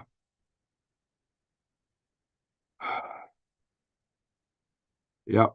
But, you got to also remember that they've done social experiments where here in the United States, where they'd take people and it had them, rigged up. I think it's something probably Jason and I are going to talk about. They had them rigged up to inflict electrical shocks as medical experiments on the subjects. And they'd have the subjects. The test was that the people that was administering the shocks, not really the subjects. The people that administered it didn't know that. And it was a psychological test. They weren't really shocking them, but they, these people would scream and cry like, they were getting too much. And the so-called doctor, the authority figure, would, oh, no, it's okay. You need to turn it up more. And the people would obey, almost always obey the one telling them to turn that dial up higher. There was 2 or 3 tests along that line, guys. So don't think that we're superior over here. Don't think that we wouldn't fall for the same kind of thing. Because just look around today. Look around our society today and you'll see it. It's sad. our U.S. military has a doctrine that you don't follow an illegal order. Yet it's happened. It happened in Vietnam. Let's hope. And our oath is to defend our Constitution against enemies, foreign and domestic. Now, how many people that took that oath follow that oath? You really got to ask. When they want to take away your Bill of Rights, are they following that oath? That's why I promote freedom. People didn't even jaywalk in Berlin. I was there. Yeah, well, you know, Germany was one of the civilized societies, highly educated. So you got to remember that. The Germans were some of the most highly educated people in the world. That's where all the great scientists were, the physicists, chemists. Germany had a huge education system, and yet they, in that culture, succumbed to what they succumbed to. The fact that Germany succumbed to that, to me, is an indicator that we got to be on the guard. People anywhere need to be on the guard. I think that's a good case point that, we could fall down that rabbit hole all too easy right here. That's why freedom matters. That's why our freedom of speech matters a lot. Yet that's one of the main things they want. Disinformation and misinformation. Really? Ursula von der Leyen, this president of the commission, the EU, pew to the EU. I have a good friend that participates in planning operations on one of those top haunted house attractions in the country. Last year we did a Pando. Wow. Yeah, it'd be easy to count the horrors these days. Jeez. All right, guys, I think we've what time is it? Ooh, 3:43. All right. Was it the 2012 Olympics show that actually projected? I don't know. Mr. C, I don't know. So Jason, is your phone working now? Or do I got to email you? How do I communicate with you? Just tell me that. I got your email somewhere in the system. I know it's probably on my Power Grid Restoration email, because that's what I coordinate speakers with typically. I could test it out real fast. I could open that up and go to my email and create a new email. I don't know how I got you in here. Let's see. Yes, I got you. I got your email. Indeed. So I can email you. I will do that because I want to set up and start our interviews. Phone, email, phone. Okay, so your phone is working. Okay, good. May call you. It'll be faster. Not tonight. It's too late tonight. But let's get this series started because I think it's going to be a very interesting series. It's going to be very instructive for people. And I think we can keep it monetized, even on Green Gregs, even the way they've been hitting me. I hope. Anyway, guys. So let me go here and hit the share button again. Ding, ding, ding, ding. We're not going to, it's late. We're not going to go as much through the weather. We'll just kind of look at things in a glance. And we're going to call it a night, as it is late. When do the videos too long, people don't want to watch them. They see, oh, that thing's hours long. Well, people should get used to the idea. My videos on here, if they just want to get the news, watch the first part. Once you get the first part, I've had people complain, well, you go in all this weather and stuff. I don't care about that. So really, you don't have to watch all that. Watch the first part where the news is at. And, it's good enough. Pretty sure there's some decodes. One of the opening Olympics. Oh, I mean the opening ceremonies. Gosh, look at what goes on in the halftime show of the NFL. Jeez, what do you call that game? The big game. What do they call it? Yeah, I'm not a football fan. What's the big game every year? Let's see. Well, it's probably going to happen sometime in February. 444. Wow, 444. That's pretty magical. It's snowing in the Appalachians and the Rockies, not Rockies, and the Smokies. Snowing in the Smokies all the way up in the West by golly, Virginia, touching North Georgia even. Georgia, that's what we in Alabama call it, Georgia. Let me hit the refresh button. This is already behind a little bit. All right. Supposed to get down to 10 degrees here tonight. It says 12 right now in Madison, which is the town southwest of me. CERN show. Oh, yeah. Yeah, that is weird. Super Bowl. Thank you. Yeah, that's weird, that CERN thing. Really weird. Anyway, minus 17 in Mitchell, South Dakota. What kind of temperatures have we got? 16 up in Great Falls. It's supposed to get like 7 degrees here tomorrow, not 7 or 8. So I got to make sure all my pipes and everything is running. All right. Alberta, minus 24 at high level. 3 in Calgary, 1 in Edmonton. All right. You got some Fort Nelson's minus 20. Watson Lake, minus 26. I think that's where the Alcan Highway goes through. All right. Los Angeles is 55. Los Wages is 52. Phoenix is 50. Let's see. Always like to check. Am I actually comparing my temperature to Snowflake? 12 degrees. That's probably about what I'm sitting at here right now. All right, Michelle. You got from 8 degrees in Fayetteville to 17 in Little Rock or Philadelphia. This El Dorado's 23. I think you're up here in this region. Gone through Fort Smith many times. Amarillo's 19. And indeed, it's warmer out here right now. So this is usually cooler than Alabama. This cold blast down here, we're cooler. Snowflakes, 35. Balmy, 35 degrees. Quite a few of you are in Arizona, like Jesse is in the house here in the Show Low area, not in Show Low, but that area, 41 there. Wow, that's warmer than Holbrook and Snowflakes. It's usually the other way around. All right, so because it's higher up here.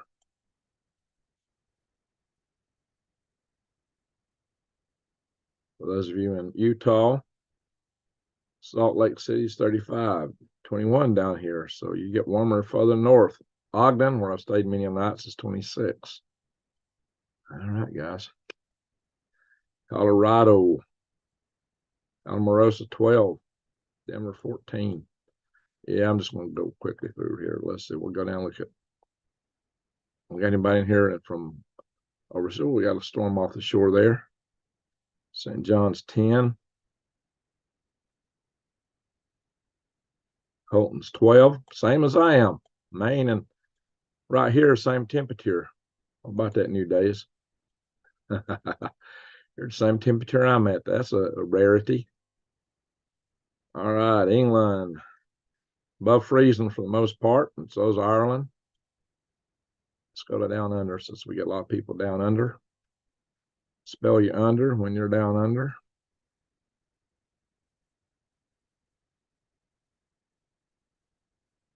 We pause 82. It stays about the same temperature a lot.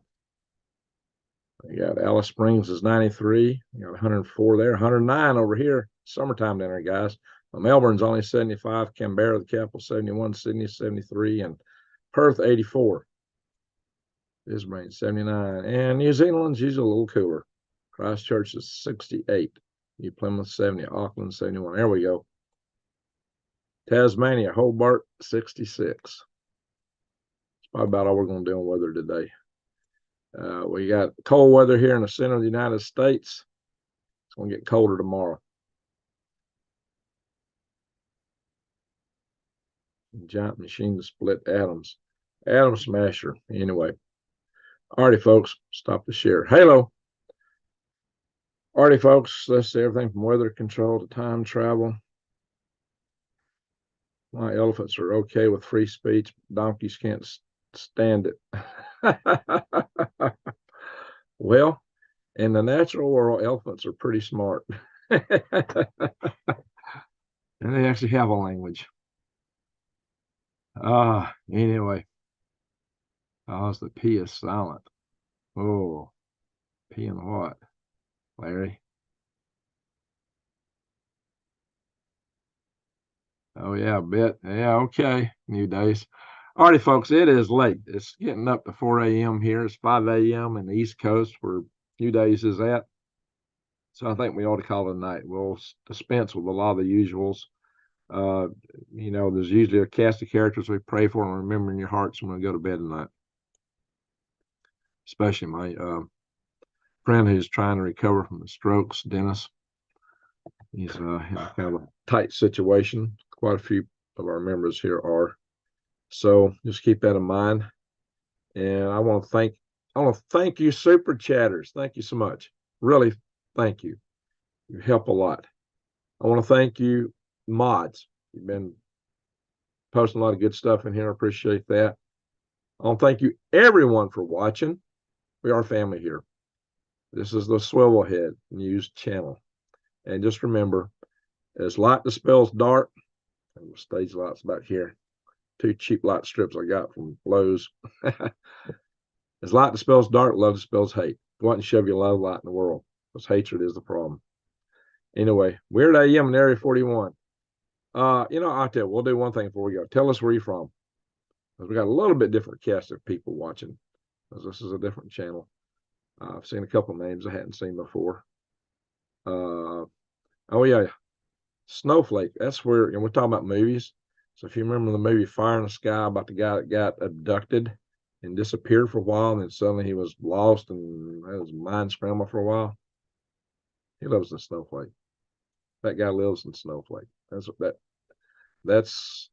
real person. He lives in Snowflake. So Bella Vista, Arkansas. Very good, Michelle. I got 73 in the room. This should go fast tonight. Jason is Weird AM in Area 51. He already told us that. Colorado Jan is in Colorado. Nadurita. I don't know how to say that for sure. Copperopolis, Northern California. Hey, Tiffany. The Lumberjack, Greg. What? The Lumberjack. What are you talking about? Melbourne, Australia. Francesca. All right, very good. Tulsa, Oklahoma. About 5 miles as crow flies from the center of the universe. In the Jazz Hall of Fame. Center of the universe. Okay. Thank you, Jason, for asking for the thumbs up. Yeah, folks, please give us a thumbs up. Oh, we got Denmark in the house. Okay. Alan Meter Jensen. Very good. Very good. Very good. Good to see Denmark in the house. You watch, you ever watch old Born, what's his name? Bull Jensen, whatever his name is, that channel. Oz. Oh, yeah, Rodney. So, alrighty, folks. Once again, thank you, super chatters. Thank you, mods. Travis Walton. Yeah, that's his name. Thank you, everyone, for watching very much. Travis Walton, that's his name. He does live in Snowflake. Sure enough. So, yep. Anyway, to one and all, you mentioned the movie Fire in the Sky. Oh, yeah, they were cutting. Yeah, they were cutting wood. They were lumberjacks, basically. That's what they were. He was out in the crew. Anyway, yeah, he's a real person. Really a real person. That was the story about him in his life. And he don't want to talk to anybody. He tries to stay private because he's still, whatever happened, it disturbs him. He's not got over it. Why did elephants kicked out of the pool? All right, you better hurry up and answer that one, Larry. Because their trunks kept falling down. Oh, my Lord.